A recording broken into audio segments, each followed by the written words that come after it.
এই ভিডিওতে দেখাবো এই ধরনের বাক্যগুলোকে কিভাবে তোমরা ইংলিশে বলবে।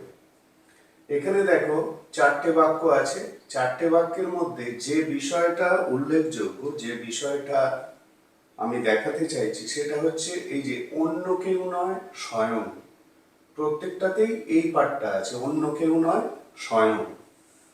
অর্থাৎ এই অংশটাকে কিভাবে তোমরা বলবে, অন্য কেউ নয় স্বয়ং। ঠিক আছে,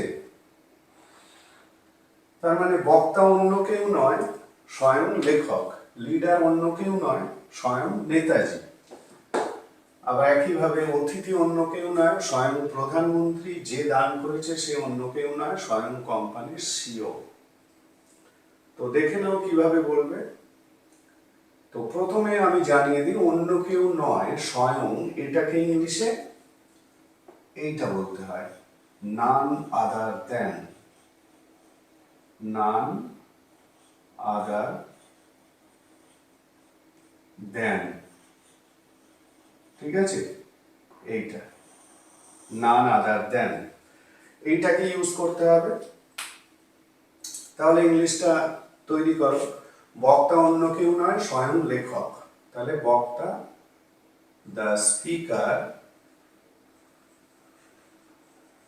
the speaker is none other the speaker is none other than the writer। ঠিক আছে, তাহলে কি দাঁড়ালো, the speaker is none other than the writer. বক্তা অন্য কেউ নয় স্বয়ং লেখক। পরেরটা, লিডার অন্য কেউ নয় স্বয়ং নেতাজি। তাহলে the leader is none, the leader is none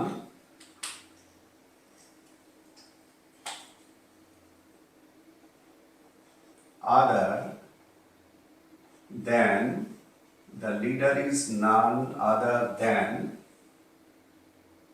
Netaji. ঠিক আছে, the leader is none other than Netaji. বোঝা যাচ্ছে নান আদার দেন এইটাকে ইউজ করতে হবে, তার আগে ভার্ব সাবজেক্ট বসছে।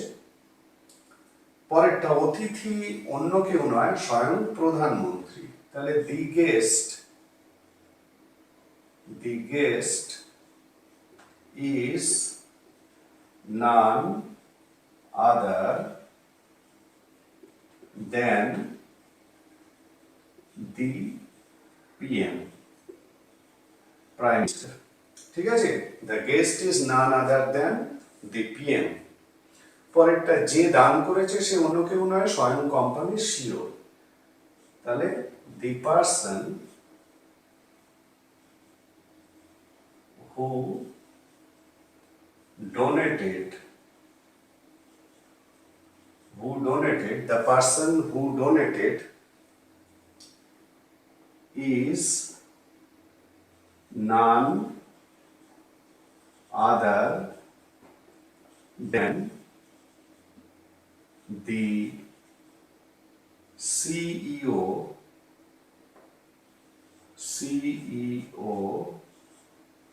of the company, CEO of the company। বোঝা গেল? তার মানে এখানে যে অংশটা তোমাদের জেনে নিতে হবে নতুন করে সেটা হচ্ছে নান আদার দেন। এই ফ্রেজটাকে তোমাদের জানতে হবে এই ধরনের বাক্যগুলো তৈরির ক্ষেত্রে, এবং সেটা জানলেই এই ধরনের বাক্যগুলোকে তোমরা খুব সহজে ইংলিশে বলতে পারবে। এবারে এই বাক্যগুলো তোমরা যে কোনো টেন্সের ওপর করতে পারো। এখানে ইজের জায়গায় ওয়াজও ইউজ করতে পারো। তার মানে বক্তা অন্য কেউ নয় স্বয়ং লেখক ছিলেন। ঠিক আছে, লিডার অন্য কেউ নয় স্বয়ং নেতাজি ছিলেন। ঠিক আছে, এরকম ভাবে বাক্যগুলো হবে, তখন ইজ হবে। বা তোমরা যদি সেন্টেন্সের মধ্যে কোনো অ্যাকশন দিয়ে বলতে চাও, যেমন শেষের এইটা আমি রেখেছি, এটা একটা অ্যাকশনের ওপর আছে, তো সেরকম ভাবেও সেন্টেন্সগুলো তৈরি করতে পারো। তাহলে এই হলো বিষয়, আশা করি তোমরা বুঝতে পেরেছো। তাহলে এখন থেকে এই ধরনের বাক্যগুলোকে তোমরা এইভাবে ইংলিশে বলবে।